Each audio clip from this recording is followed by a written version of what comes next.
Apakah virus corona adalah nubuatan yang tergenapi dalam kitab Wahyu? Saat ini kita dihebohkan oleh virus corona yang melanda 100 negara, termasuk negara kita. Virus ini tidak hanya mempengaruhi kesehatan, tetapi juga berdampak besar pada perekonomian. Banyak orang di berbagai agama menghubungkan virus corona dengan penghukuman dan murka Tuhan. Orang Kristen sendiri menyamakan wabah virus corona dengan penghukuman Tuhan atas Mesir di Keluaran 9 ayat 14 dan 15. Demikian firman Tuhan. Sebab saat ini aku akan mengirimkan semua tulahku kepadamu dan kepada hamba-hambamu dan kepada rakyatmu, supaya engkau tahu bahwa tidak ada yang seperti aku di seluruh bumi.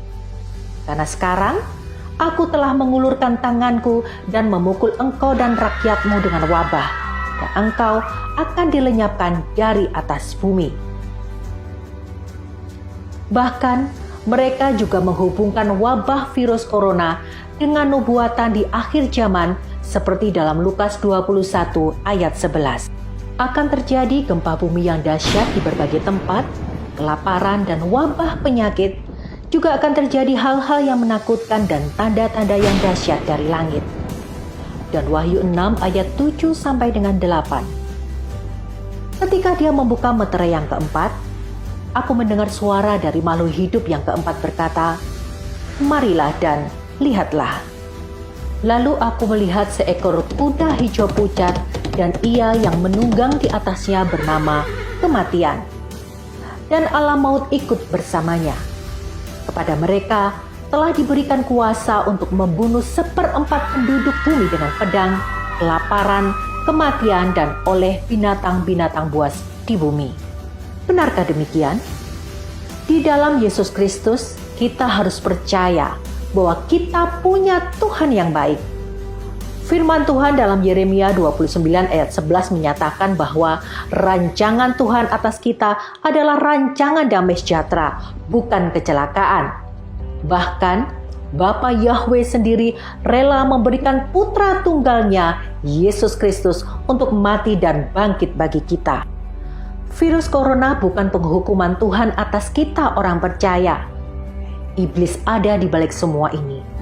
Karena Yesus sendiri menyatakan dalam Yohanes 10 ayat 10, iblis sang pencuri itu datang untuk mencuri, membunuh, dan membinasakan. Tetapi Yesus datang agar kita memiliki hidup yang berkelimpahan. Lalu benarkah virus corona adalah penggenapan nubuatan di kitab Wahyu?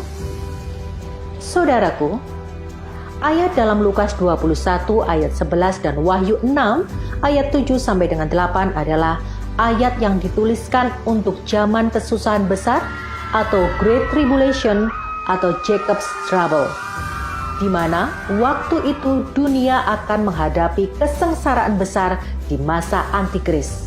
Pada waktu itu, gereja, orang percaya, telah mengalami pengangkatan atau rapture, berjumpa dengan Yesus Kristus di awan-awan permai. Kita, orang percaya, gereja Tuhan tidak akan masuk dalam masa kesusahan besar itu. Jadi, janganlah khawatir dan panik dengan pemberitaan virus corona. Tetap waspada, menjaga kesehatan, kebersihan tubuh, teruslah berdoa, bacalah firman Tuhan tentang perlindungannya di Mazmur 91, lakukanlah perjamuan kudus, dan terus ada dalam pengurapan Tuhan. Percayalah, Tuhan Yesus meluputkan kita dan memberi kita damai sejahtera. Tuhan Yesus memberkati.